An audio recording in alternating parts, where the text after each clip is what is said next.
A'udzubillahi minasyaitonirrajim. Bismillahirrahmanirrahim. Assalamualaikum warahmatullahi wabarakatuh. Alhamdulillah wassalatu wassalamu ala Rasulillah wa ala alihi wa sahbihi wa man walah. Subhanaka la ilma lana illa ma 'allamtana innaka antal alimul hakim. Rabbi shrah li sadri wa yassir li amri wahlul 'uqdatam min lisani yafqahu qawli. Alhamdulillahilladzi hadana lihadza wa ma kunna linahtadiya laula an hadanallah. Allah manfa'na bima 'allamtana wa 'allimna ma yanfa'una wa zidna 'ilma. Rabbana yassir wa la tu'assir wa tammim bil khair. Rabbi zidni 'ilman. Amin ya rabbal alamin. Assalamualaikum Ustaz. Waalaikumsalam warahmatullahi wabarakatuh. Ya Kak. InsyaAllah hari ini kita masuk ayat ke-17. Dua minggu lepas kita dah sampai ke ayat 16, kisah Fir'aun. Okay, Ustaz, silakan. Okey. Fir'aun ya. Okey. Assalamualaikum warahmatullahi wabarakatuh. Alhamdulillah wassalatu wassalamu ala Rasulillah wa ala alihi wa sahbihi wa man wala. Allahumma salli wa sallim ala nabiyyina Muhammad wa ala alihi wa sahbihi wa man tabi'ahum bi ihsanin ila yaumiddin, amma ba'. Alhamdulillah, tuan-tuan dan puan-puan rahimani wa rahimakumullah, syukur kita kepada Allah. Pagi ini kita dapat menyambung kembali pengajian kita tadabbur ringkas juzuk amma, yang mana kita telah berada pada surah yang kedua selepas dalam juzuk amma, iaitu suratu An-Nazi'atu. Okey. Pagi ni kita akan sama-sama mengambil banyak pengajaran teladan daripada satu kisah benar yang berlaku pada zaman Bani Israel alaihi salatu wassalam, iaitu zaman Bani Israel bersama dengan Nabi Musa alaihi salatu wassalam, dan yang mana apabila sebut kisah Nabi Musa mesti tidak dapat dipisahkan dengan kisah Fir'aun.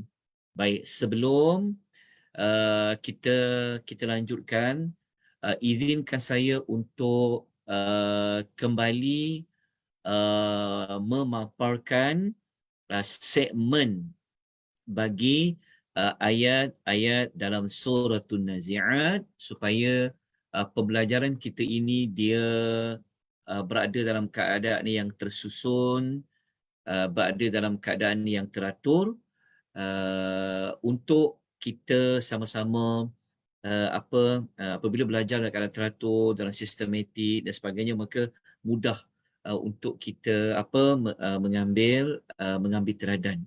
Okey, saya paparkan nota yang insya-Allah saya akan kongsikan nanti. Tapi saya tunjukkan terlebih dahulu. Okey, nampak tak nota PowerPoint yang saya kongsikan? Nampak Ustaz? Okey. Ini suratul Nazi'at ya. Okey, yang ini suratul Nazi'at. Okey, kita telah sebut An-Nazi'at itu maksud apa. Okey, ingat kembali ya, objektif ataupun maksud bagi surah An-Nazi'at ya. Okey. Kemudian segmen suratul An-Nazi'at, sebelum ni kita ada paparkan dekat siri yang pertama. Ini adalah siri yang keempat. Okey. Yang mana kita telah sebutkan bahawa kesemua ayat dalam suratul Nazi'at kita bahagikan kepada beberapa bahagian. Okey, 14 ayat yang pertama yang telah pun kita selesai mentadaburnya secara ringkas. 14 ayat yang pertama kita telah menyebut tentang kita jadikan ayat ini sebagai pembuka kepada surah tu An-Nazi'at. Okey, waktu kita baca ayat dalam surah An-Nazi'at itu, kita menemukan perihal orang yang mengingkari kehidupan semula selepas mati. Okey, kita jumpa kumpulan ini. Okey. Kemudian bahagian yang pertama yang kita akan bincang pada pagi ini adalah bahagian yang pertama, iaitu Allah mendatangkan kepada kita, Allah letakkan kisah bagaimana Firaun telah dibinasakan oleh Allah, yang mana Firaun itu dia mendapat kebinasaan di hari akhirat dan juga kebinasaan di dunia. Ini kita akan bincangkan bermula ayat 15 sampai ayat nombor 26. Okey, bahagian yang pertama ni, cerita pasal Firaun, Nabi Musa ni, tujuan dia sebenarnya Allah Ta'ala nak menunjukkan kesempurnaan kekuasaan Allah. Allah Ta'ala ni dia bukan Allah Ta'ala cerita tentang kisah Firaun ni tanpa ada hikmah, tapi hikmahnya adalah berkaitan nak menunjukkan kekuasaan Allah Subhanahu wa Ta'ala. Kekuasaan Allah itu dikaitkan dengan Allah membinasakan Fir'aun. Allah membinasakan Fir'aun. Kemudian Allah sebutkan Allah juga telah menetapkan Fir'aun itu akan diazab di hari akhirat. Jadi dia ada kaitan perbincangan kita tentang hari akhirat.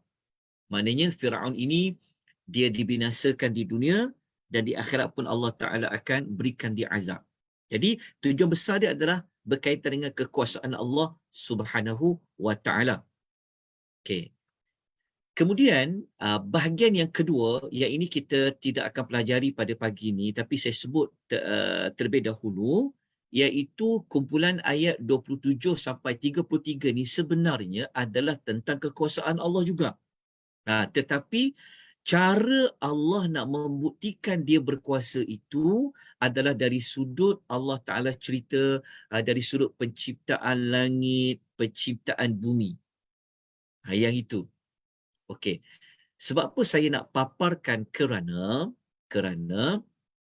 bahagian satu dengan bahagian dua ni, dua-dua berkaitan dengan menunjukkan bukti-bukti Allah itu sangat berkuasa. Isunya adalah kenapa Allah nak dahulukan menyebut tentang Firaun sebelum Allah Ta'ala nak menyebut tentang penciptaan langit, penciptaan bumi bermula ayat nombor 27. Itu persoalannya.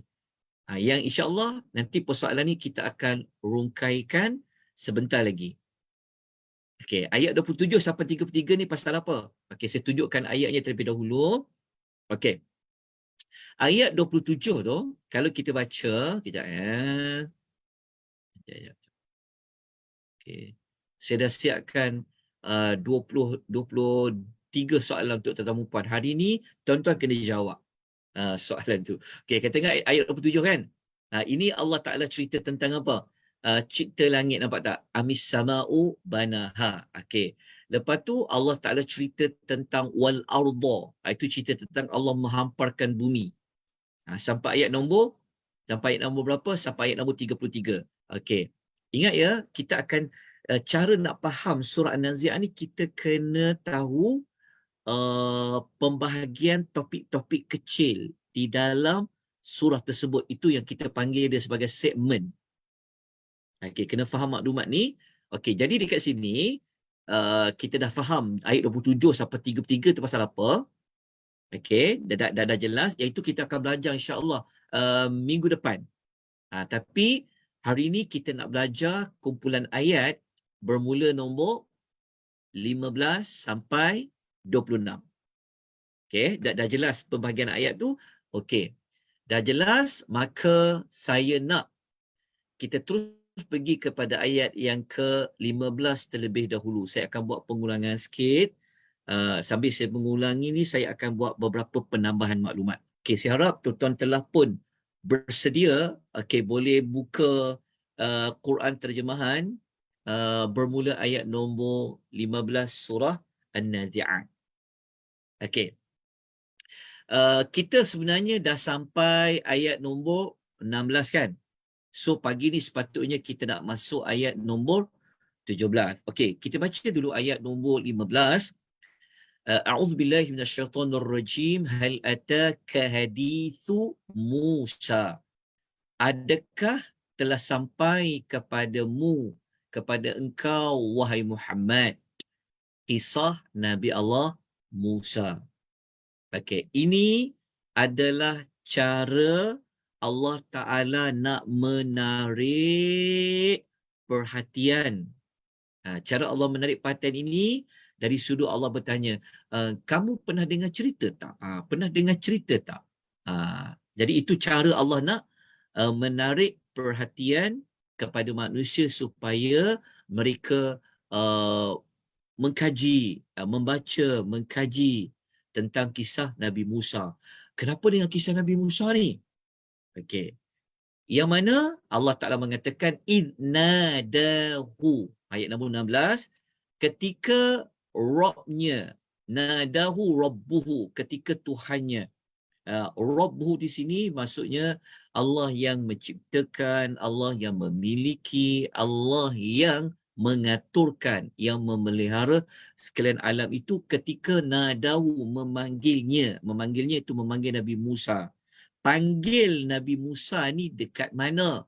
Bilwadi, di satu lembah namanya adalah Tuwa. Adalah Tuwa, yang lembah itu disifatkan sebagai Al-Muqaddasi, sebagai lembah yang suci. Okay, dekat situlah Allah Ta'ala memanggil Fir'aun, memanggil Nabi Musa. Okey. Masa Nabi Musa dipanggil oleh Allah, ada beberapa perkara yang Allah nak tugaskan kepada Nabi Musa. Maklumat tu duduk pada ayat yang ke-17. Okey. Sebelum saya lanjutkan, saya nak kita jawab beberapa persoalan. Okey, ni dipanggil SST. Bukan GST Dia panggil soalan-soalan tadabbur. Ni saya nak ubah pendekatan bagi tahun 2024 ni. Okey, saya nak ubah dalam bentuk menggunakan kaedah mengemukakan persoalan. So kita kena berubah. Okey.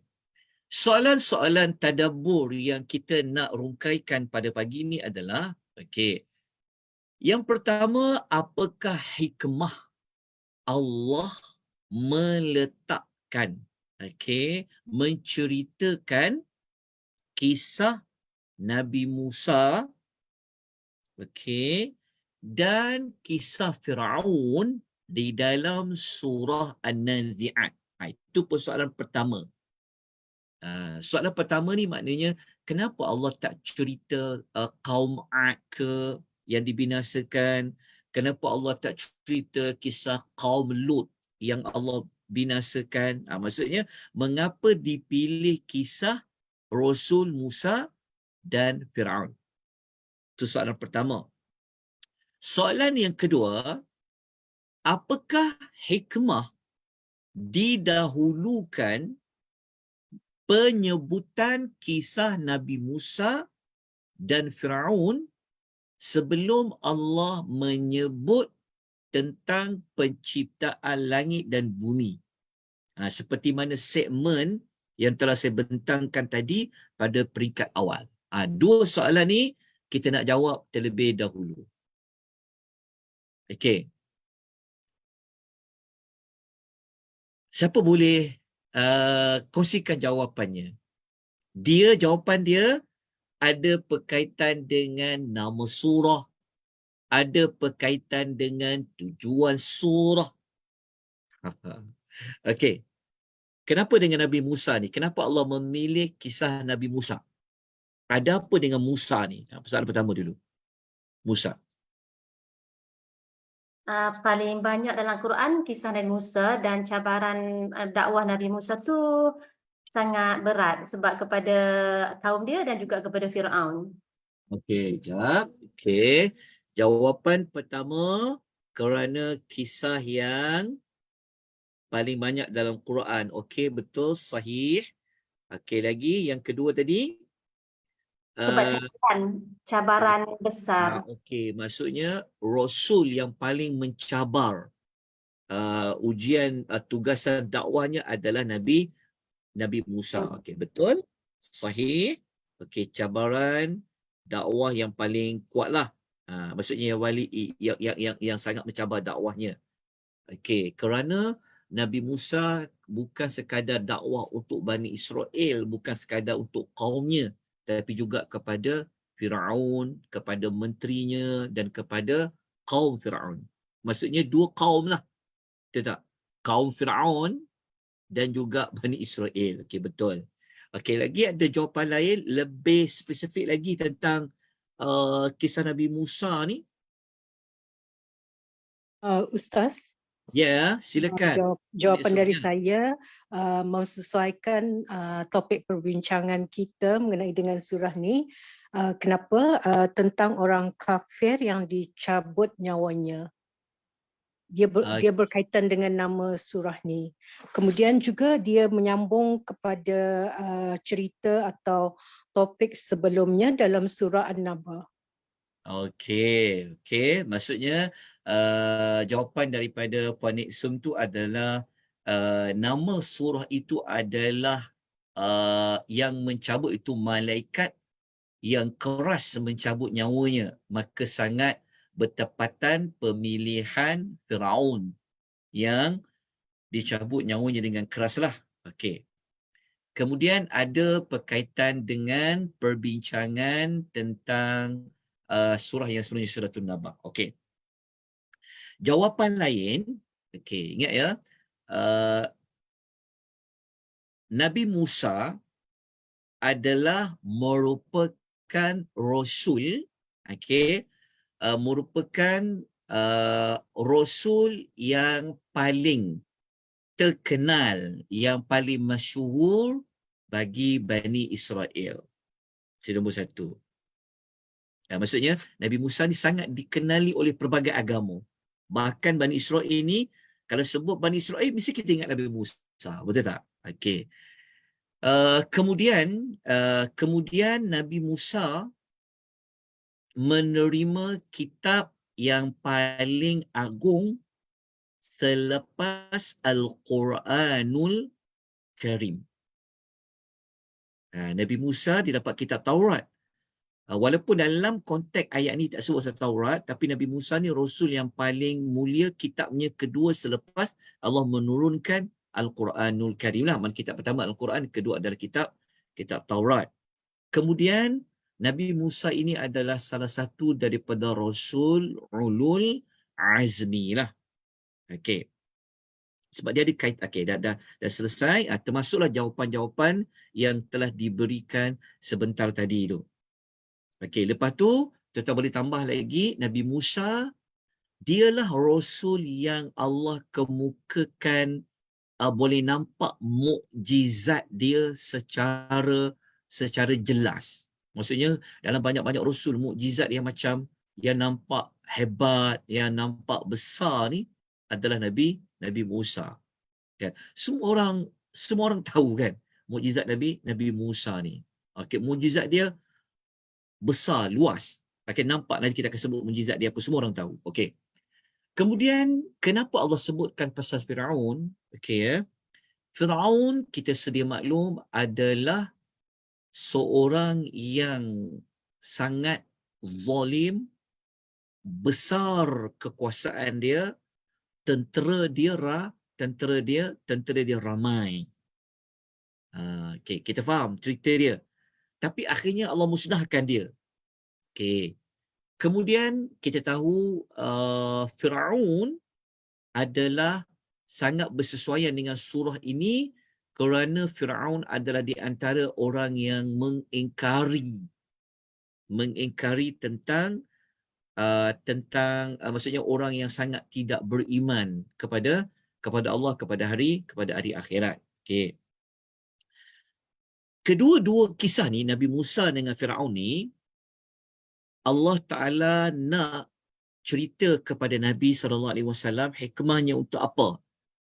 Okey, kalau kepada Nabi SAW dia menjadi hiburan, dia memberikan kelegaan kepada Rasulullah sallallahu alaihi wasallam. Rupa-rupanya bukan Nabi Muhammad seorang sahaja yang umat dia tentang dia, tak percaya tentang apa Nabi sampaikan tu. Rupa-rupanya ada Nabi sebelum itu yang telah ditentang dengan sekerah-kerahnya. Siapa dia? Nabi Musa. Okey. Yang kedua, dari sudut orang Arab musyrikin Mekah, okey, apabila Allah sebut kisah Firaun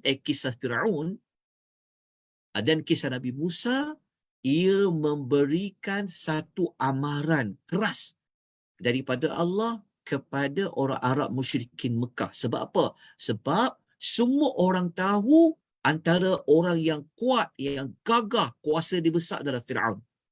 Nak dibandingkan dengan orang Arab musyrikin Mekah, apalah sangat. Jauh di antara langit dan bumi perbezaan dia. Jadi Allah Ta'ala nak ingatkan, orang yang tak sekuat mana pun berbeza dengan Firaun. Firaun tu pun habis dibinasakan. Dalam masa yang sama, Allah Ta'ala nak menakut-nakutkan orang Arab musyrikin tentang apa?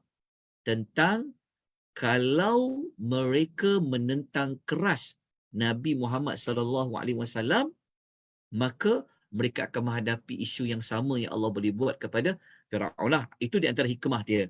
Secara ringkas, supaya kita mendapat jawapan tentang sebab ayat sebelum juga Allah sebut tak dah sampai ke cerita tentang kisah Nabi Musa. Okey, selesai yang pertama, kita ringkaskan, kita kena lajukan juga ni. Okey, yang kedua, kenapa Allah dahulukan kisah Firaun, Nabi Musa dan Firaun sebelum penciptaan langit dan bumi? Jawapan dia adalah, kenapa saya pernah sebut sebelum ni, kenapa Allah letakkan dulu kisah Firaun ini? Jawapan dia adalah kerana kita kena tengok ayat sebelum tu. Ingat tak ayat yang sebelum itu? Ayat nombor 10, ayat nombor 11, ayat nombor 12. Cerita tentang apa? Cerita tentang kedegilan manusia untuk menerima berlakunya kehidupan semula selepas mati.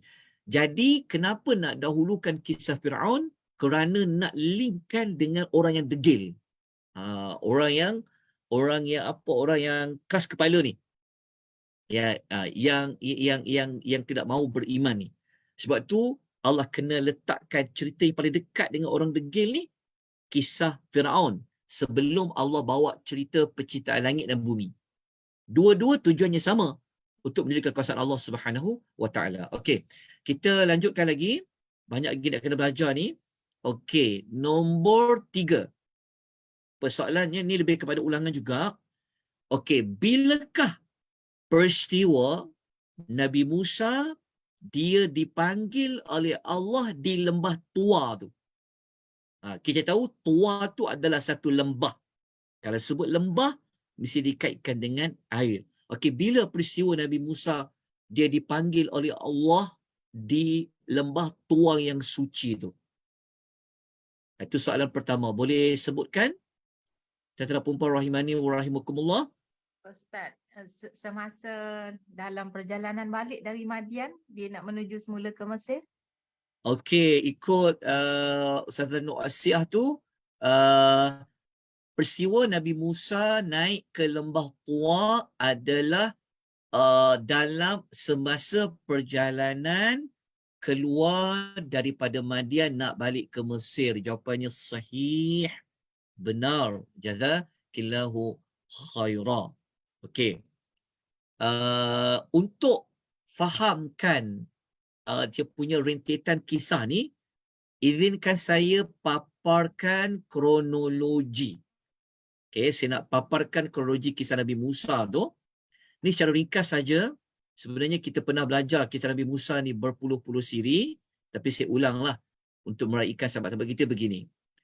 Kalau kita nak dapatkan keseluruhan kisah Nabi Musa, okey, kalau mengikut cadangan almarhum Dr. Salah Abdul Fattah Al-Khalidi, beliau bahagikan kisah Nabi Musa ni kepada 5 fasa lah. Boleh tengok di sini 5 fasa. Fasa pertama lahir sampai jadi Nabi. Fasa kedua bertemu dengan Firaun. Lepas tu baru fasa dengan fasa bawa keluar Bani Israel daripada Mesir. Lepas tu baru bersama Bani Israel. Lepas tu baru cerita kisah Musa dengan Nabi Allah Khadir AS. Jadi kalau ikut Dr. Salah, kisah yang kita nak belajar ayat 15 ni sampai 26, dia berkaitan dengan fasa yang kedua lah. Fasa dekat sini. Fasa yang kedua. Okey, ini kalau ikut cadangan Dr. Salah Abdul Fattah Al-Khalidi. InsyaAllah nanti saya akan berikan nota ni kepada tuan-tuan dan puan. Okey. Namun begitu, kalau ikut Dr. Hasan, kalau ikut cadangan yang lain, Dr. Hasan Fadil ni, dia kata, kisah Nabi Musa ni kita boleh bahagikan dia kepada 6 fasa. Dia ada lebih satu fasa daripada Dr. Salah. Yang ini yang kita gunakanlah supaya ada lebih perincian dia. Kalau fasa 1 daripada lahir sampai matang je, belum jadi Nabi lagi. Tapi fasa yang kedua, permulaan Nabi Musa dapat wahyu. Dah dapat wahyu tu, baru masuk fasa 3, Nabi Musa berdakwah kepada Firaun. Lepas habis cerita Firaun, baru fasa cerita Nabi Musa dengan Bani Israel. Last sekali bersama dengan Nabi Allah Khadir lah. Jadi kalau ikutkan ayat yang kita belajar ni dekat fasa mana? Fasa 2 dan fasa 3. Dekat sini. Nampak ya? Okey, nampak penjelasan dia? Okey. Fasa 2 dan fasa 3. Okey. Saya nak tunjukkan secara lebih terperinci Nabi Musa tu bila Allah panggil dia. Okey, tengok di sini. Sekejap ya. Kenapa tak berjalan slide saya ni? Sekejap ya. Dia. Okey, kejap. Kejap.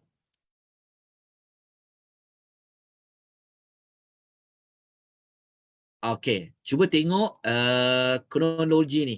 Kronologi ini. Sekejap ya. Allahumma salli wa sallam. Sekejap. Slide saya ni dia hang. Sekejap. Allahu akbar. Sekejap ya. Sekejap. Sekejap ya. Okey. Slide tetap tak nampak kan? Tak nampak Ustaz. Allahu akbar. Tertutup pula ni.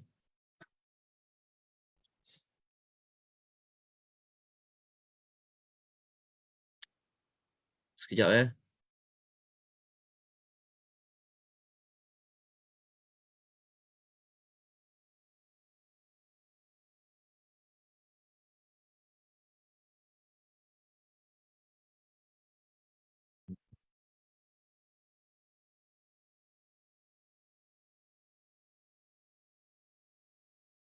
Sekejap ya. Saya nak sharekan nota ni. Nampak tak slide? Okey, nampak Ustaz. Okey, sekejap ya. Okey. Tuan-tuan nampak slide yang mana?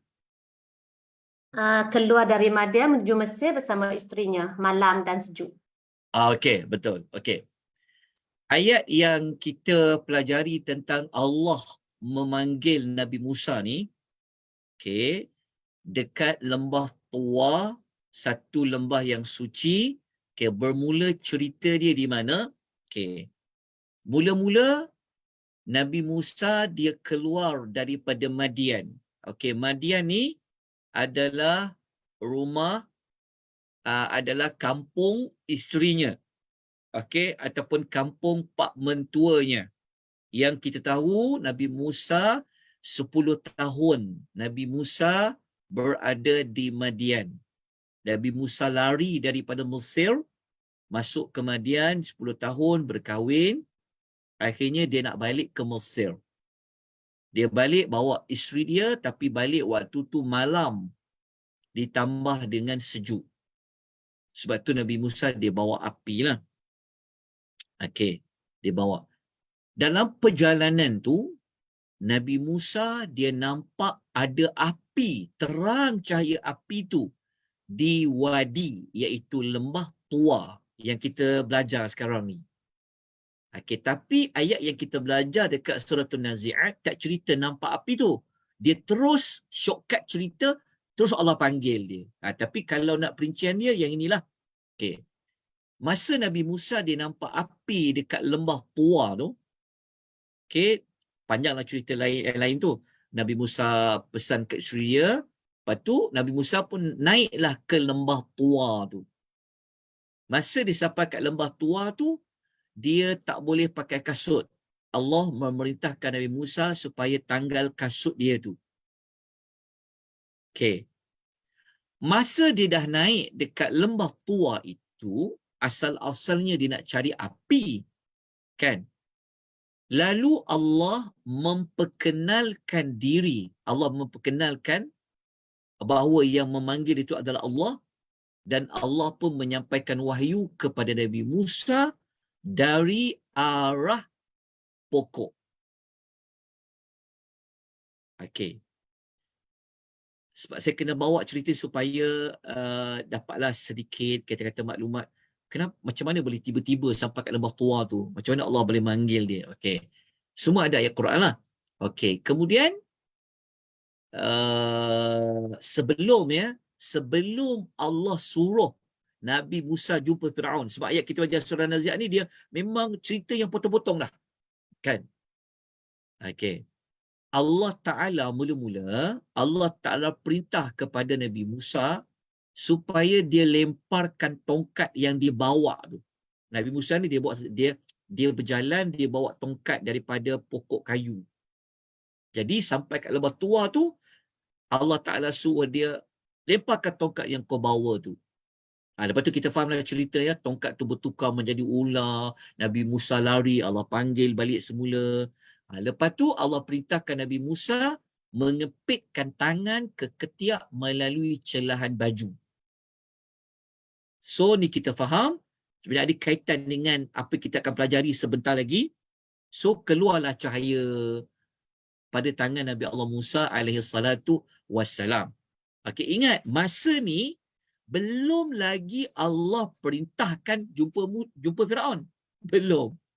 Tapi rupa-rupanya Allah nak Nabi Musa ni dia ketahui Allah bekalkan kepada dia dua mukjizat ni. Tongkat dengan tangan.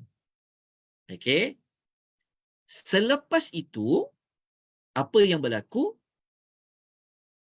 Allah minta kepada Nabi Musa pergi dakwah kepada Firaun lah.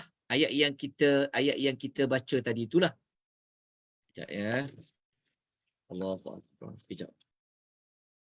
Saya terpotong pula ceritanya. Sekejap ya.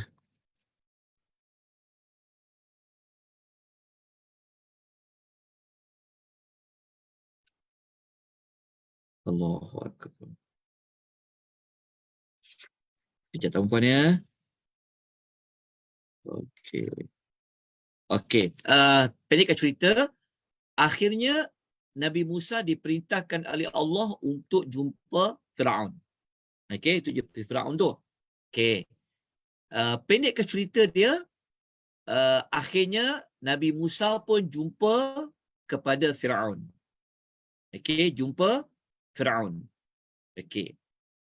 Kita terus pergi kepada ayat tadi, tengok kepada ayat itu. Saya Bismillah. Okey. Kita tengok ayat dia. Okey, ayat ni ayat nombor 17 ya. A'udzubillahi minasyaitonirrajim. Idhhab ila fir'aun innahu tagha. Allah kata kepada Nabi Musa, pergilah engkau kepada Firaun, sesungguhnya dia telah melampaui batas. Okey. Yang ini, ayat ke-17 ini adalah tugasan Nabi Musa yang dia dapat ketika mana dia berada di atas lembah tua yang suci itu. Okey, setelah Allah membekalkan kepada Nabi Musa 2 mukjizat, 1 tongkat, 1 daripada tangannya. Okey, jawab dulu soalan ini. Allah, dia macam lari pula dia punya konsepnya. Okey, tak apa. Okey, saya ada sebutkan sebelum ni, masih ingat lagi di manakah lembah tua tu? Ingat lagi kan? Lembah tua tu di mana? Bukit Tursina. Tursina, Bukit Tur. Dia di bawah Bukit Tur Sina. Okey. Okey, saya ada bagikan ayat tak? Tuan-tuan dan puan-puan rahimani wa rahimakumullah. Ada Ustaz, sebelah kanan gunung, rujuk surah Maryam ayat 52. Surah Maryam ayat nombor 52. ayat Maryam ayat nombor 52. Saya ada sebut tak surah Al-Qasas ayat 20? Ada ayat 44 sebelah barat. Surah Al-Qasas ayat 44 Ustaz. Bukan ayat nombor 30. Tu dia 44. Tu saya tengok Ustaz. Ya, Ustaz bagi jap. Betul, 28 dengan ayat surah 44 je. Okey. Dah dapat ya ayat itu? Okey. Kejap ya.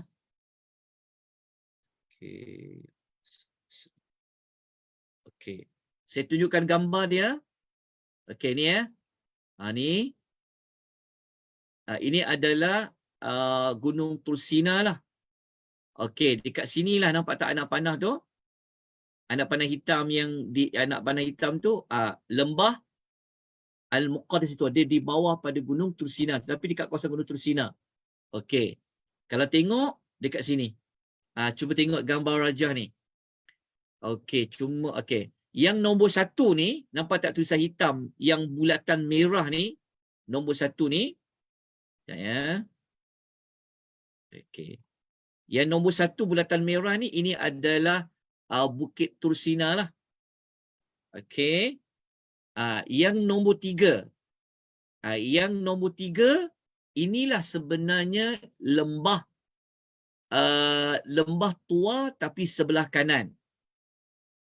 Kalau yang sebelah kiri, yang nombor 2 tu.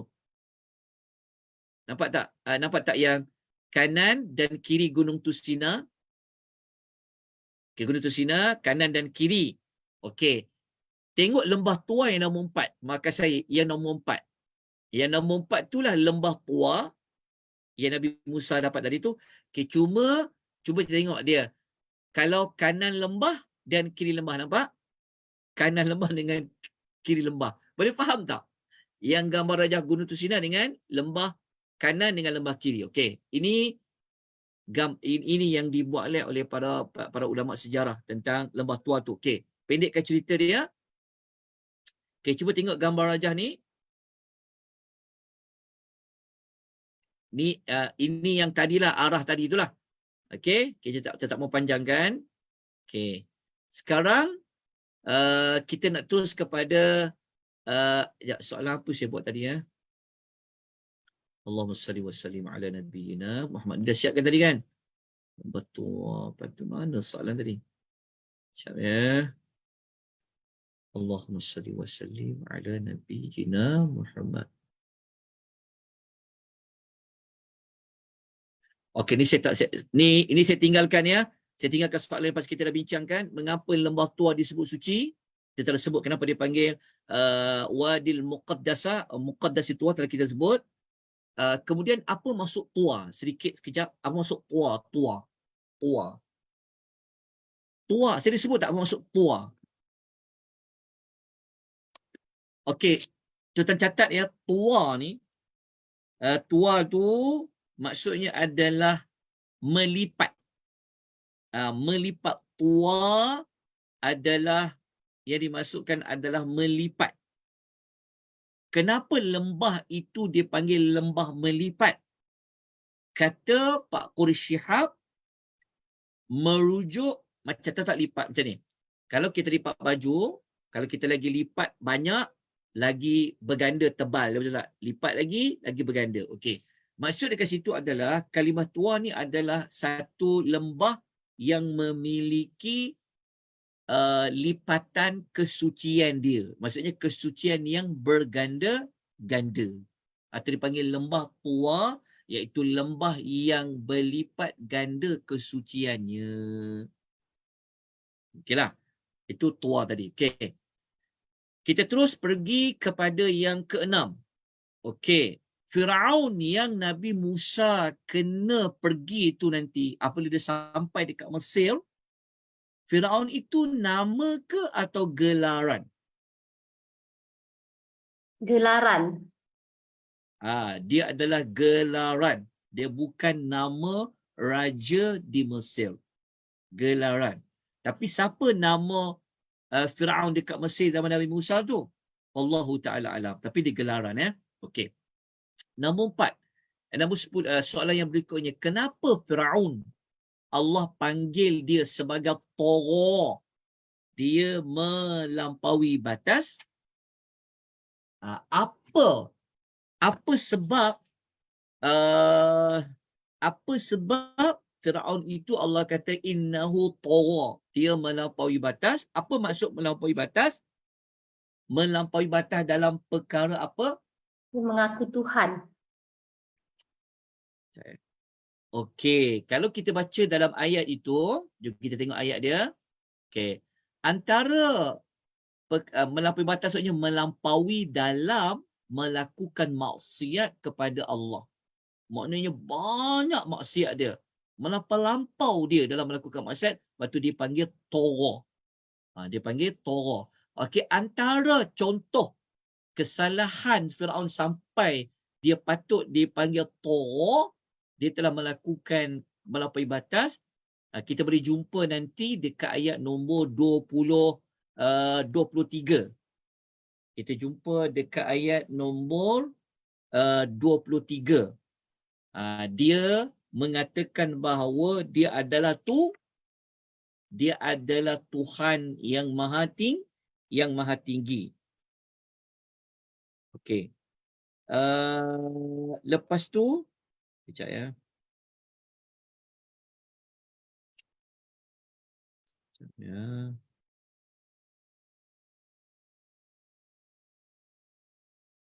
Okey.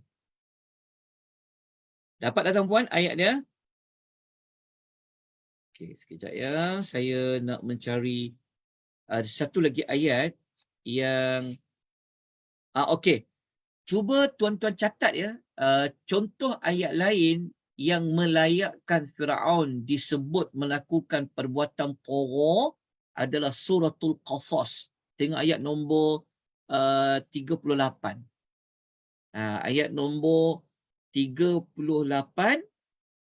ada tempat yang lain dia kata bahawa dia itu adalah Tuhan, tak ada Tuhan selain dia.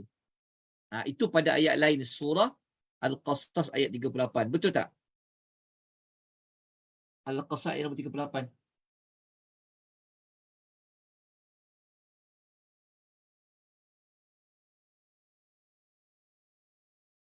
Betul tak ayat dia?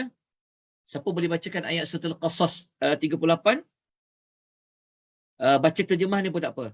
Lajukan sikit. Terjemahan dia, dan Firaun berkata, wahai para pembesar kaumku, aku tidak mengetahui ada Tuhan bagimu selain aku. Wahai Haman, bakarlah tanah liat untukku untuk membuat batu bata, kemudian buatkan bangunan yang tinggi untukku agar aku dapat naik melihat Tuhannya Musa. Dan aku yakin bahawa dia termasuk pendusta.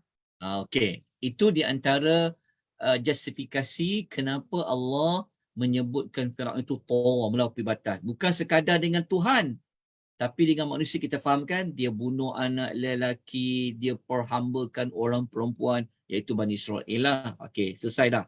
Okey, sekarang kita nak sambung ayat dia, iaitu ayat nombor 17. Okey. Sebelum kita lanjutkan, okey, soalannya adalah adakah Nabi Musa bersendirian nak pergi bersemuka dengan Firaun? Adakah Nabi Musa bersendirian?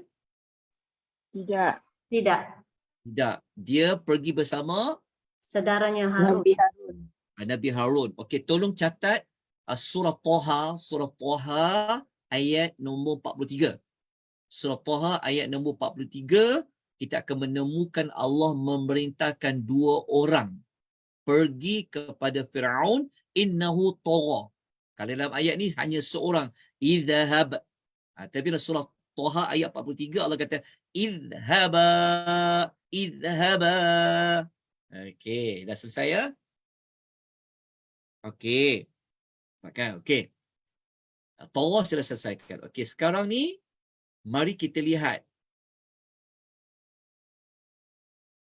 apabila Nabi Musa dah sampai kepada Firaun.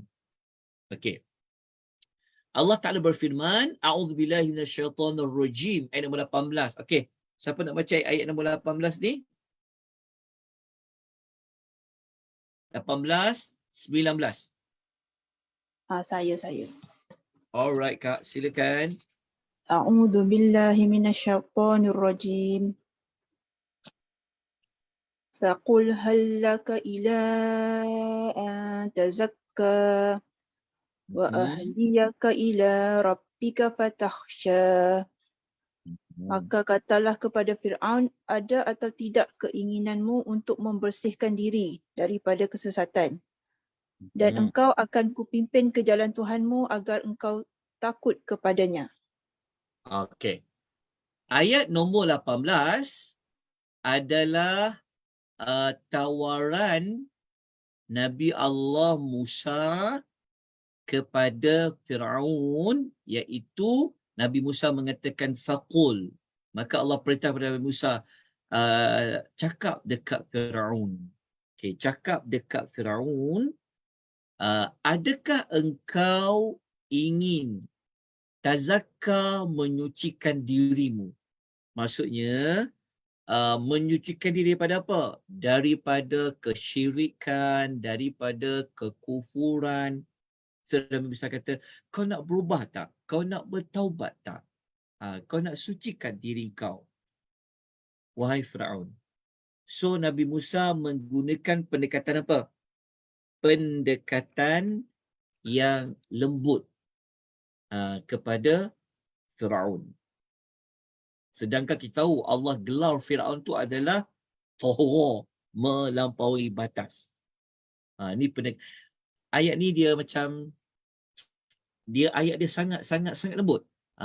Adakah engkau ingin, dia bukan ayat macam engkau ni Firaun, kau kena bertaubat ni Firaun. Dia bukan ayat macam suruh terus. Dia bukan ayat bentuk terus direct suruh. Tapi dalam bentuk dia menawarkan. Okey. Kemudian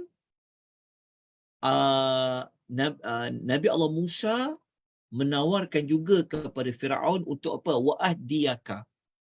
Dan maukah aku tunjukkan ila rabbika, kepada engkau ila rabbika, jalan untuk kenal Rabb kamu. So kalau kamu dah kenal Rabb kamu itu, fatakhsha, nescaya engkau akan takut sangat-sangat kepada dia. Okey. Maknanya dalam ayat ini Nabi Musa menawarkan, pertama, berhenti daripada maksiat tu. Okey. Bersihkan dulu. Okey, daripada maksiat itu maksudnya dah jangan buat, jangan melampaui batas lagi, jangan buat kesyirikan lagi, jangan kufur lagi, bersihkan. So kemudian dalam masa yang sama Nabi Musa akan kenalkan Firaun ini tentang siapa Rabb kamu yang sebenarnya.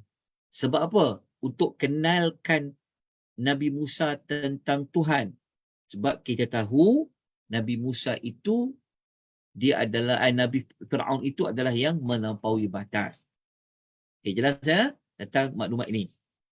Okey. So kalau dah betul-betul kenal Tuhan, maka dia akan fatakhsha, maka engkau akan takut. Maka engkau akan menjadi takut. Takut kepada siapa, tuan-tuan dan puan? Takut kepada Allah, kepada Rabb. takut kepada Allah. Okey. Dua maklumat ni saya nak kembali tunjukkan sedikit kronologi dia. Sekejap ya. Nabi Musa ni. Okey, pendek sikit. Okey. Begini ya. Okey.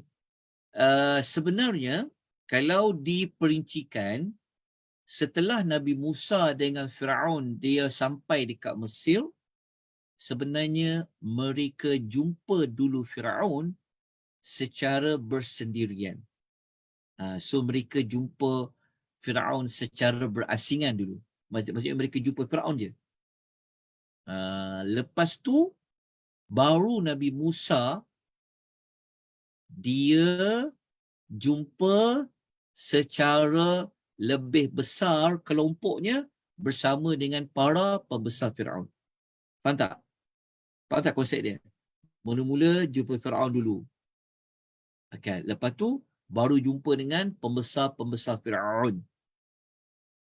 Lepas tu baru Nabi Musa dia bertemu dengan kaum kepada Firaun itu. Okey, sampai kat sini. Pendek sampai kat sini. Okey. Kemudian apa yang dilakukan oleh Nabi Musa sepanjang, maksudnya waktu dekat dengan Firaun, dekat kaum Firaun, bersama dengan para pembesar Firaun dan sebagainya, apa yang Nabi Musa gunakan untuk mengukuhkan yang dia nak sampaikan itu adalah daripada Allah. Sebab itu ayat tu Allah Ta'ala berfirman, kita bacakan ayat dia, iaitu fa'arahul ayatal kubra. Okey.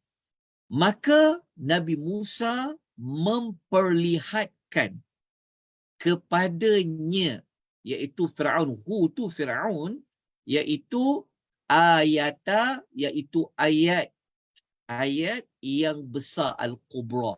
Al-ayata dekat sini adalah mu'jizat. Okey, mukjizat itu besar.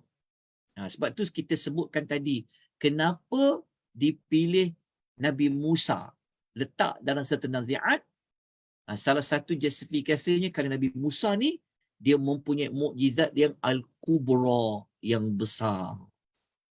Okey, ayat ini Allah tidak menyebutkan mukjizat tu mukjizat apa.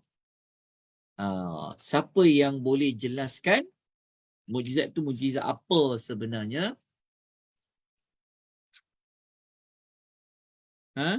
Yang tongkat bertukar jadi ular pada kisah ni. Okey. Satu adalah tongkat yang bertukar menjadi ular. Yang kedua adalah tangan yang mengeluarkan Cahaya. Yang mengeluarkan cahaya. Okey. Itulah ayatul kubra. Okey. Selesai? Okey, kita panjangkan lagi.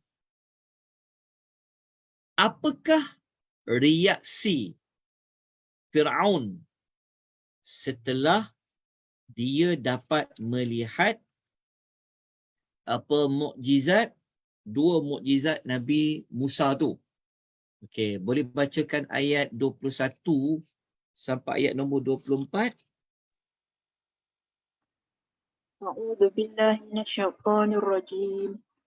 Tsumma adbara yas'a fahasyara fanada faqala ana rabbukumul a'la. Empat kan Ustaz? Betul. Terjemahannya? Tetapi Fir'aun mendustakannya dan menderhakai. Kemudian dia berpaling lalu berusaha mencabar Musa. Kemudian dia mengumpulkan orang-orangnya lalu menyeru seraya berkata, "Akulah Tuhanmu yang paling tinggi." Okey. Sekejap ya. Okey.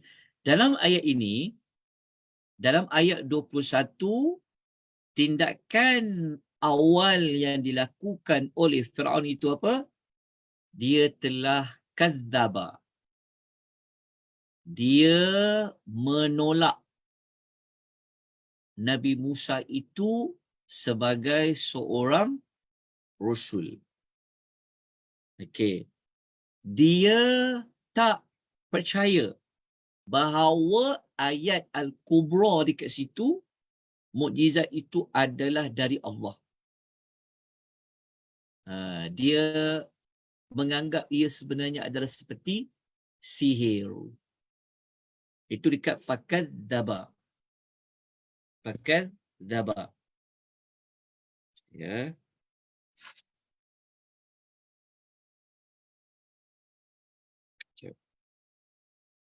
Kadzaba. Okey. Fakadzaba dekat sini, okey, iaitu tentu tak maksud mendustakan, maksudnya menganggap bahawa Nabi Musa ni menipu. Mukjizat Nabi Musa tu bukan mukjizat. Itulah maksud mendustakan. Mendustakan dengan apa? Dia mendustakan dikaitkan dengan kata-kata. Dengan kata-kata. Mendustakan. Okey. Lepas tu, selepas dia tak percaya kerasulan Nabi Musa, lepas tu mukjizat tadi tu, maka Firaun mengambil tindakan wa'asa. Wa'asa ni maksudnya apa? Dia menderhaka. Menderhaka dekat sini, dia dah merujuk kepada dia mengambil tindakan berbentuk perbuatan pula. Kalau tadi tu lebih kepada kata-kata. Lepas tu dia menderhaka dari sudut perbuatan dia. Okey. Jadi banyak. Sebenarnya ada ayat-ayat lain yang berbentuk dia dia berbentuk dia kata-kata ada dia. Saya tengah siapkan sebenarnya tu. Saya nak ambil kembali tentang apa yang dia pernah cakap dekat Musa untuk menjelaskan fakadzaba tu. Lepas tu apa asanya Firaun ni, kita boleh jumpa pada ayat yang berikutnya lah. Okey. Kemudian dia buat apa? Summa, kemudian adbara, dia berpaling. Dia paling tu maksudnya dia tak mengambil faedah apa-apa pun daripada penjelasan Nabi Musa. Okey, tawaran yang Nabi Musa minta untuk dia nak berubah tak, nak bersihkan tak daripada kesyirikan. Tawaran Nabi Musa nak bawa dia, nak terangkan dia tentang Allah yang sebenar tu siapa. Tak, dia berpaling. Dia macam tak nak bagi sedikit ruang pun lah, kan, kepada Nabi Musa. Okey, jelaskan. Okey, aku dengar dulu apa. Tak ada langsung. Maksudnya dia tak nak mengenal Allah tu dengan lebih lanjut. Dia berpaling. Kemudian yas'a, sambil dia buat sesuatu. Yas'a ni dia sedang mencari jalan, berusahalah. Usaha apa? Untuk menentang Nabi Musa. Okey. Apa cara dia nak yas'a? Apa cara dia nak yas'a? Yang pertama, fahasyara. Lepas tu, fanada. Fahasyara, maksud dia apa? Dia kumpulkan. Dia kumpulkan siapa? Dia kumpulkan para pembesar dia. Lalu, dia juga telah menyeru kaumnya. So dia panggil, maksud dia nak kumpulkan semua orang ni. pembesar-pembesar dia, kaum dia nak buat pengumuman rasmi. Okey. Apa yang dia seru? Apa yang dia seru? Perincian dia dekat mana? Dekat ayat selepas dia. Apa yang dia seru? Dekat ana rabbukumul a'la. Dia apa yang dia seru? Dia seru kat siapa tadi? Apa tujuan dia fahasyara? Fanada. Apa tujuan dia fahasyara? Apa tujuan dia kumpulkan? Tujuan dia nak kumpulkan, dia nak tunjukkan bahawa Musa ni siapa. Dalam masa yang sama dia nak terangkan dia tu siapa. Jadi dia pun serulah. Fanada. Kita boleh gambarkan tak? Boleh bayangkan tak? Macam mana kalau Firaun dia arahkan semua orang berkumpul? Kan kita boleh bayangkan macam mana orang akan berkumpul. Semua beri perhatian apa Firaun nak cakap ni. Maka dia pun buat announcement. Dia kata, ana aku ni adalah Rabbukum. Tuhan kamu yang paling tinggi. Okey, tapi kalau kita baca ayat lain saya sebut tadi dekat suratul Qasas ayat nombor 38 ada lagi beberapa skrip yang lain yang dia telah sebut kepada orang ramai ketika itu. Okey. Saya buat tadabbur ringkas saja sebab nanti saya akan bagi nota tambahan tentang ayat-ayat lain supaya tuan-tuan lebih dapat gambaran tentang sebab apa tahu, sebab kalau kita baca setakat ayat ni kita tak dapat nak menambahkan emosi tentang an-nazi'at tu. Macam mana para malaikat nak cabut keras nyawa Firaun tu kan. So kita kena mendalami sikit sebanyak lagi lah apa lagi yang Firaun dah buat. Okey. Sampai ayat 24 ni saya pendekkan sekejap ya. Bismillah. Okey. Kemudian apa yang berlaku? Allah Ta'ala azab dia. Okey, Allah Ta'ala azab dia. Bermula ayat nombor 25. Okey. Sebelum kita perincikan ayat nombor 25, izinkan saya untuk memperincikan sedikit latar belakang kisah Nabi Musa jumpa dengan Firaun ni. Patah balik kepada kronologi tadi. Kat sini nampak tak? Okey. Tengok ya. Okey. Setelah nampak ya, setelah Firaun membuat pengumuman tadi, okey. Kemudian Firaun sebenarnya dia mengumpulkan ahli sihir dia untuk menentang Nabi Musa. Ni kita semua faham. Okey. Lepas tu Nabi Musa pun bersetuju dan akhirnya bertemulah hari yang dinanti-nantikan ahli sihir Nabi Musa, ahli sihir Firaun nak lawan dengan Nabi Musa. Akhirnya Nabi Musa yang menang. Lepas tu semua ahli sihir tu beriman. Lepas tu Firaun ugut nak bunuh ahli sihir tu. Lepas tu ahli sihir tu tak nak berubah, dia nak beriman juga. Kan? Maka Firaun dan pembesar dia ugut nak bunuh Musa dengan pengikut Nabi Musa. Okey. Bukan ahli sihir lah. Okey, lepas tu maknanya dah lepas nak ugut dan nak diugut bunuh ahli sihir tu, mereka pula mengambil jalan bunuh je lah Musa ni. Bunuh lah siapa ikut Musa ni. Okey, tetapi ada ahli keluarga Firaun yang mempertahankan jangan bunuh Musa. Okey. Siapa dia? Kena dapatkan maklumat tu. Okey, kita panjangkan lagi. Lepas tu apa lagi berlaku? Akhirnya Firaun pun tak jadilah bunuh Musa. Okey. Lepas tu, lepas Firaun tak jadi bunuh Musa ni, pembesar-pembesar Firaun ni macam, bahaya kalau biarkan Musa ni. Susah nanti ni. Kan? Maka, Firaun buat apa? Dia pula mengambil tindakan lain nak menggugut, membunuh anak-anak lelaki pengikut Nabi Musa. Okey. Akhirnya Nabi Musa minta kepada Firaun supaya apa? Kalau dia tak nak beriman sangat, lepaskanlah kami ni, bebaskanlah kami. Maksudnya jangan apa-apakan kami. Lepaskan pengikut-pengikut Bani Israel.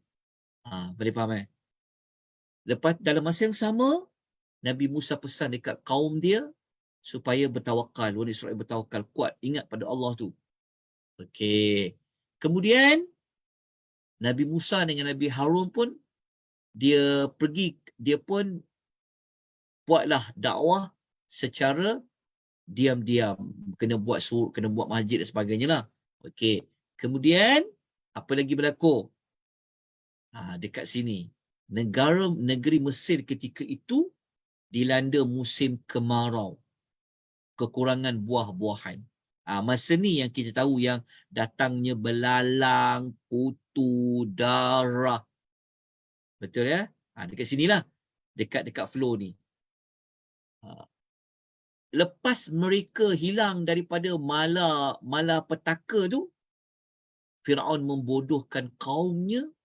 Dia masih lagi nak kata, ni sihir ni. Kan? Mereka ni lah datang buat malang kat tempat kita ni. Sebab ada Musa dengan Harun ni lah. Kita dilanda kemarau lah.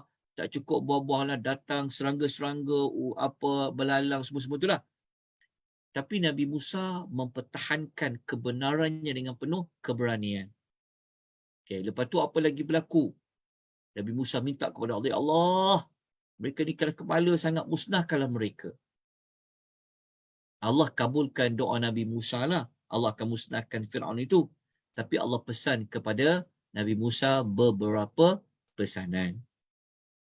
Lepas tu sebenarnya ada cerita Qorun. Pendekkan cerita, matilah Qorun tu. Qorun ni adalah kaum Nabi Musa. Qorun ni dia adalah penyumbang keuangan bagi Firaun. So Qorun ni adalah orang corporate. So dia lah yang banyak menyumbang kepada Firaun. Okey, mati Qorun. Bila Firaun nak mati ni? Kejap kita jumpa. Lepas Qorun mati tu, Nabi Musa bawa lari Bani Israel keluar dari Mesir pada waktu malam. Okey, kita tahu cerita dia. Firaun tahu, dia kumpulkan bala tentera dan kejar Nabi Musa dan kaumnya. Lepas kejar, akhirnya mereka jumpa juga Nabi Musa dengan Bani Israel pada waktu syuruk. Okay. Selepas mereka dah bertembung, Nabi Musa pun bagi motivasi, semangat dekat kaum dia. Akhirnya Allah perintahkan dia pukul laut dengan tongkat.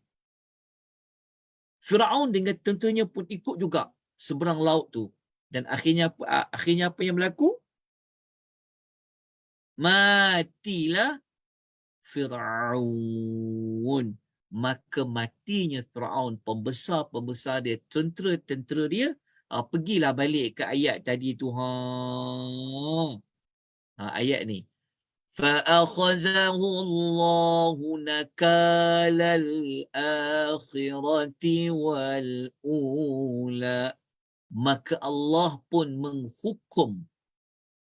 menghukumnya, iaitu Firaun, dengan azab di akhirat dan azab di dunia. Okey. Kenapa sebut akhirat dulu? Baru sebut azab di dunia. Azab kat dunia tu azab apa? Azab yang lemas tadi tu. Okey. So kenapa tak sebut dunia dulu baru sebut akhirat? Sebab surah ni kisah tentang akhirat. Benar Kak, jazakumullah khair. Ya, ia bersesuaian dengan perbincangan tentang hari akhirat. Sebab tu Allah dahulukan. Ni dipanggil ilmu at-taqdim wa ta'khir. Kita kalau jumpa maklumat macam ni, kita jangan abaikanlah. Cuba cari jawapan. Kenapa tak ikut susunan azab dekat dunia lah dulu, baru azab akhirat? Tapi sebenarnya tidak begitu. Ada banyak cara Allah buat macam ni. Okay, tapi alhamdulillah kita dapat jawapan. Allah nak membuat penekanan tentang perbincangan tentang akhirat dulu. Okey. Kemudian baru Allah kata inna fi dzalika la'ibratan liman yakhsha. Allah kata sesungguhnya pada demikian itu la'ibrah mengandungi pengajaran bagi orang yang takut kepada Tuhannya.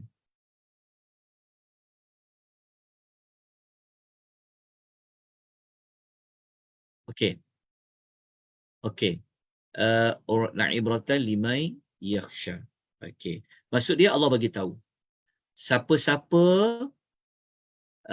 yang dia takut kepada Allah, dia takut kepada kekuasaan Allah, kemurkaan Allah, kan? Allah boleh binasakan Firaun di dunia, Allah boleh beri azab Firaun di hari akhirat tu. Jadi siapa-siapa yang dia tahu cerita Firaun ini, dia akan dapat ambil ibrah, iaitu pengajaran. Nanti saya akan kupas sedikit sebanyak perkataan ibrah ini apa. Kalau orang yang dia tak ada takut, dia tak dapatlah keluarkan daripada kisahnya Firaun itu pengajaran dia. Okey. Dalam masa yang sama, kenapa kita jumpa banyak takut ya? Kat sini ada yakhsha. Dah jumpa. Okey, sekejap. Lepas tu kita jumpa sekali lagi tadi dekat ayat 19. Betul tak? 19 jumpa sekali lagi. Fatakhsha. Takut. Okey. Tuan-tuan tahu kan kalimah al-takhsha ni merujuk kepada kalimah apa? Al-khashyatu Okey, sebelum ni kita pernah belajar, tapi saya ulang sikitlah. Tahu kan perbezaan kalimah al-khashyatu takut dengan kalimah al-khawfu juga maksud takut. Ada kan kita pernah belajar sebelum ni?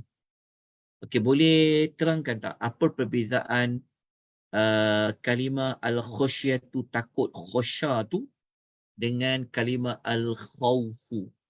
Kenapa Allah tak guna kalimah al-khawfu? Kenapa Allah guna kalimah takhsha, yakhsha, al-khashyatu?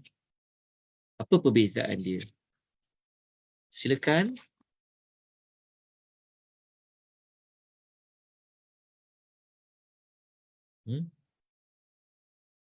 Okey.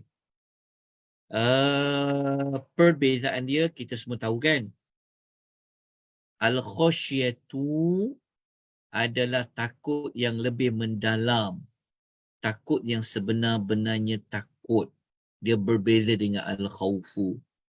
Al-khawfu takut tanpa mengenali Allah tu dengan lebih lanjut. Tapi al-khusyatu iaitu takut yang dia mengenali Allah. Maksudnya dia tahu betul-betul Allah tu siapa. Maka dia datang perasaan al-khusyatu. Tapi kalau al-khawfu takut, yang takut ini bukan takut disebabkan kenal Allah tu. Tapi takut secara fitrah. Contohnya, dia takut, kita takut kepada orang yang zalim. Kita takut. Tapi kita tak mengenali orang yang zalim tu apa lagi perangai dia, sikap dia dengan lebih mendalam. Itu perbezaan dia lah antara al-khusyatu dengan al-khawfu. Okey. Tuan-tuan perempuan, rahimani rahikumullah, habis kisah secara ringkas, kisah Firaun ni, berapa ayat, tapi saya akan ulang sedikit sebanyak pada minggu yang berikutnya untuk buat pengulangan, tapi ada beberapa penambahan maklumat. Okey, soalan saya adalah, jawab soalan ni sekejap. Saya ada masa lagi sikit. Okey. Okey, soalan saya adalah, okey, tak apalah ni, tak apa, tinggalkan. Okey, tinggalkan. Ni saya dah sebut tadi lah.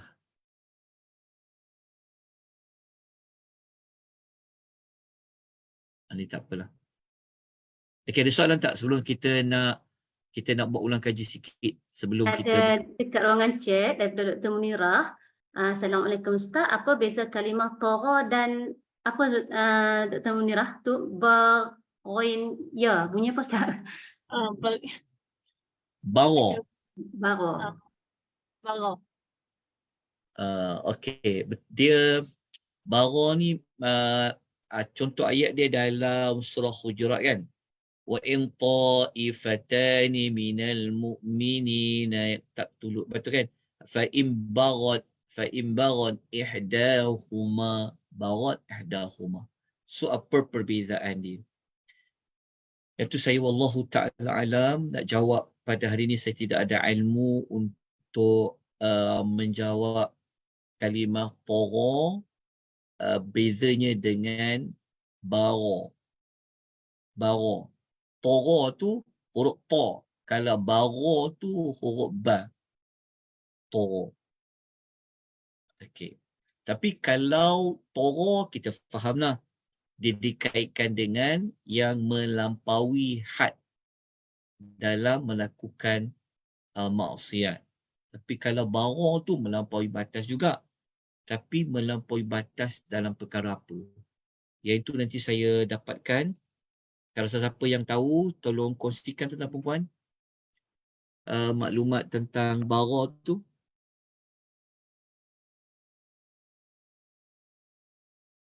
Okey, ada soalan lain tak? Assalamualaikum Ustaz. Waalaikumsalam warahmatullahi. Saya ada terbaca yang ahli sihir yang terus beriman dengan Nabi Musa tu, mereka telah disula. Kemudian dia punya mayat tu digantung untuk orang ramai tengok. Betul ke? Yang itu ada ke?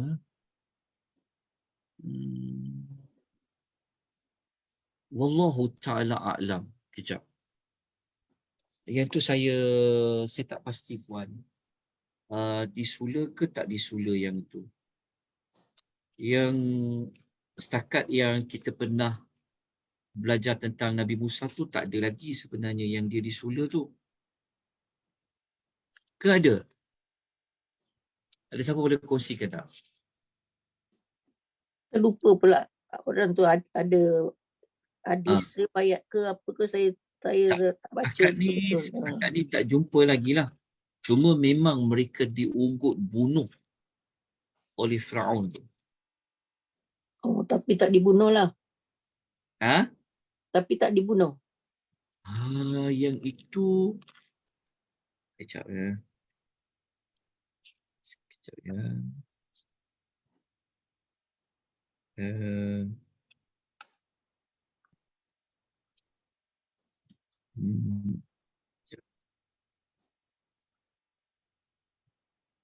Yang itu sekejap.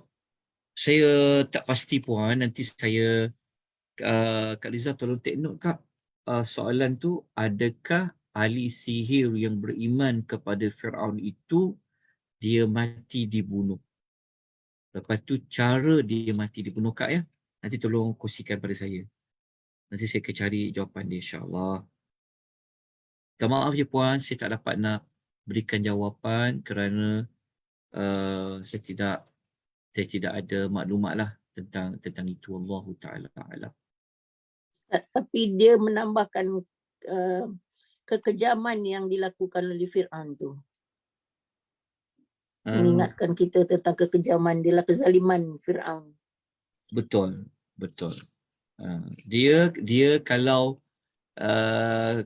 dia dah boleh mengaku Tuhan tu memang dah yang zalim dah, pada zalim lah. Tapi kejam juga kepada manusia tu. So macam mana bentuk dia? Wallahu ta'ala. Nanti saya akan carikan jawapan dia. Ya. Minggu depan nanti. Terima kasih Ustaz. Terima kasih.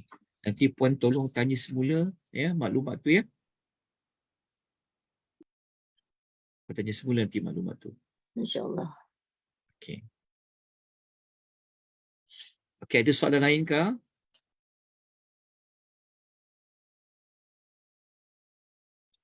Okey, kalau tiada soalan sekejap, kita jawab dulu soalan ni. Okey. Soalannya adalah bagaimana cara Allah memanggil Nabi Musa? Cara Allah panggil Nabi Musa tu macam mana? Cara tu maksudnya secara apa? Secara langsung lah ya. Saya tanya, saya jawab lah. Secara langsung lah, tanpa perantaraan malaikat lah. Okey. Kemudian, apa tugas yang Allah nak beri kepada Nabi Musa semasa dia berada di lembah Tua tu? Apa tugas dia? Untuk berdakwah kepada Fir'aun. Dia kena jumpa dengan Firaun. Okey. Kemudian, apabila Nabi Musa jumpa Firaun, apa pendekatan yang Nabi Musa buat kepada Firaun? Adakah dia pergi maki ke, dia pergi Kata secara lembut lah Ustaz.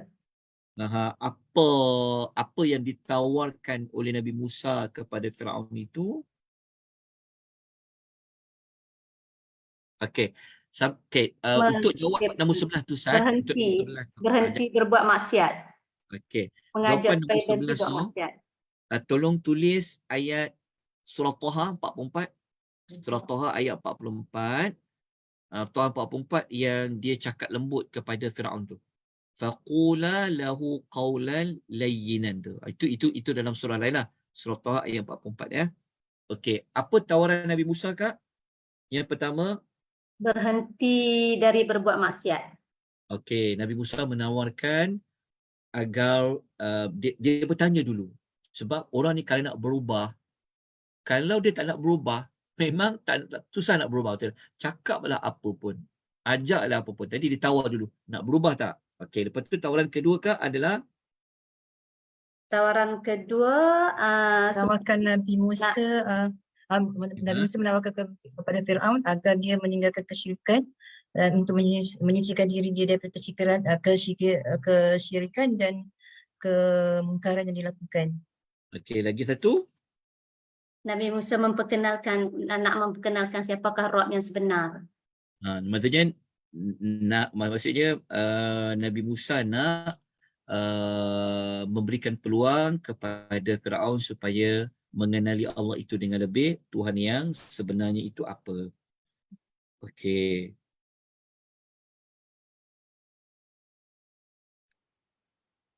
Okey. Kemudian soalan berikutnya, siapa yang sepatutnya ditakuti oleh manusia? Sebab ayat tadi tu dia tak sebut fatakhsha kepada siapa. Siapa yang sebenarnya manusia perlu takut? Kepada Allah. Sepatutnya mereka takut kepada Allah. Sebab tu tak perlu sebut pun fatakhsha kepada siapa kan. Betul, kalau kita bincang ayat ni, ayat tadi tu sebenarnya Allah tak sebut pun takut pada siapa. Cuma Nabi Musa kata apa? Musa kata wa ahdiyaka ila rabbika fatakhsha. Aku tunjukkan kepada engkau kenal Tuhan kamu, maka engkau akan takut sebenarnya. Takut kepada siapa? Sebenarnya tak disebut objek takut pada siapa sebenarnya. Sebenarnya adalah takut kepada Allah. Betul, kalau sebut takut je, mesti kena ingat takut pada Tuhan. Okey. Kemudian, apa soalan lain tadi? Lajukan sikit. Allahu Akbar. Okey. Kemudian, apa perbezaan al-khawf dengan khasyah yang kita sebut dah? Okey, apa cara yang digunakan oleh Nabi Musa untuk membuktikan dia ini benar-benar seorang Rasul? Dengan mukjizat yang Allah bagi itu ditunjukkan. Tongkat dan cahaya tu. Apa Ayatul Kubra tu? Ayatul Kubra tu adalah mukjizat Nabi Musa. Tongkat untuk kayu ular dan tangan yang mengeluarkan cahaya. Okey, betul. Okey. Kalau nak dapatkan jawapan yang lebih jelas dalam Quran, betul ke dua mukjizat tu? Sebab dalam ayat tu kita tak jumpa kan dua mukjizat tu apa, cuma sebut Ayatul Kubra. Okey, tolong tulis. Tulis ya, surah Taha Surah Taha ayat nombor 17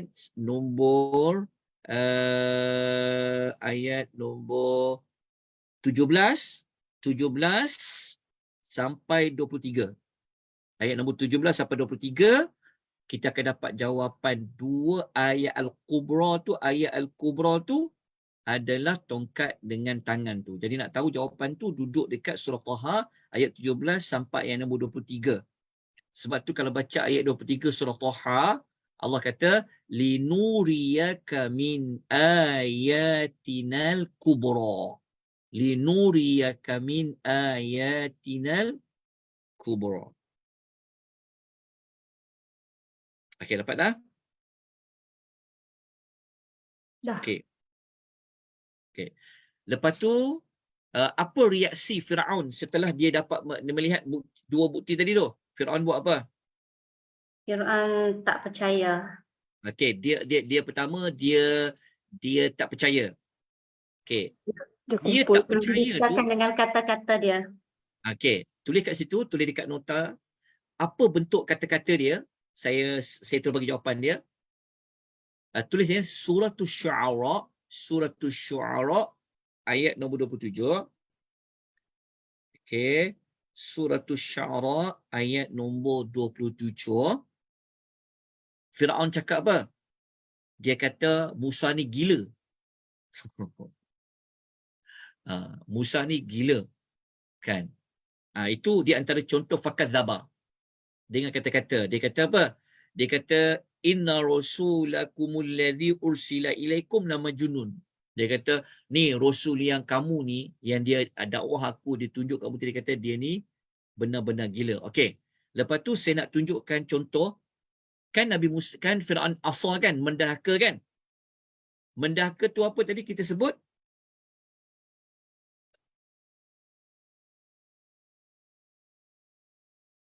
Okey, mendahaka dekat situ juga, tolong tulis ya.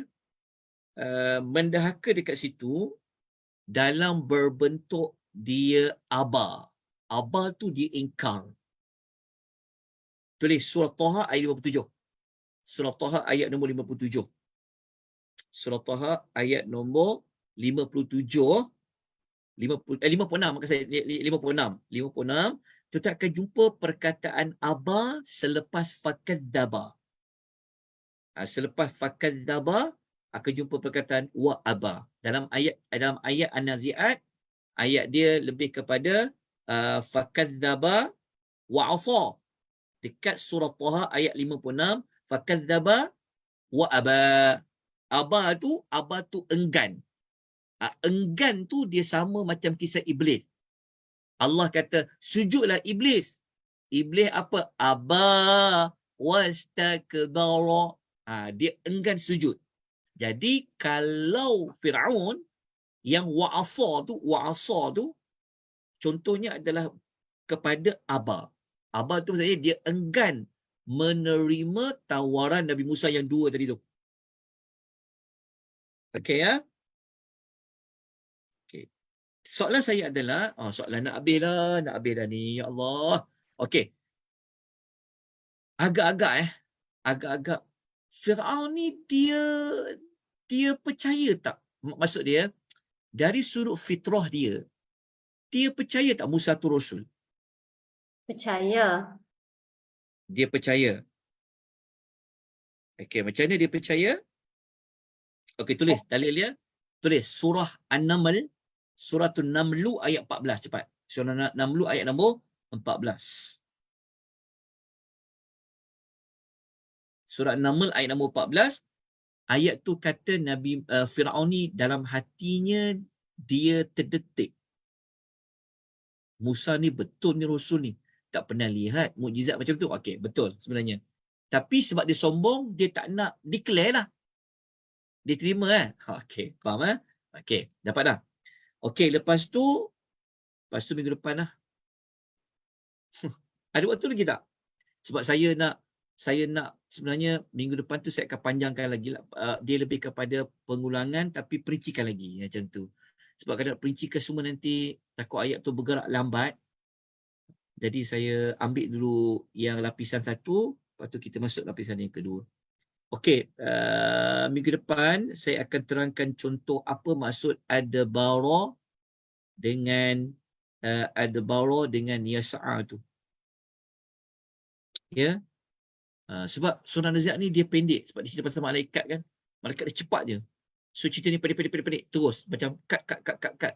Tu dapat azab akhirat, azab dunia. Okey. Ada persoalan? Ada apa ni Cik Din kata dalam surah Taha ayat 71 ada disebutkan Fir'aun berkata hukuman untuk ahli sihir Fir'aun tu. Dia Fir'aun berkata, adakah kamu telah beriman kepada Musa sebelum aku memberi izin kepadamu?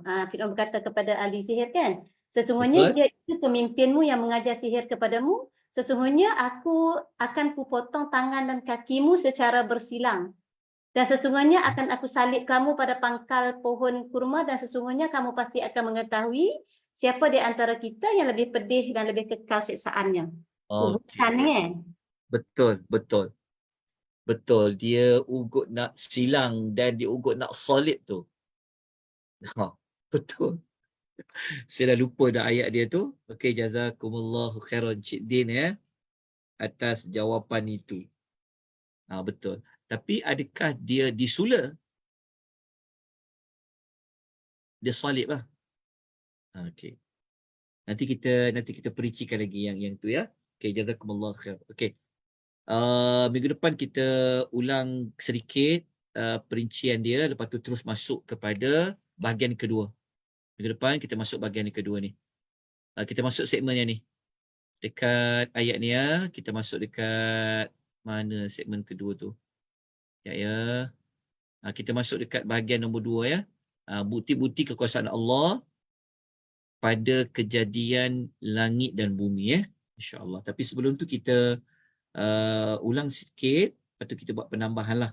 Contoh-contoh.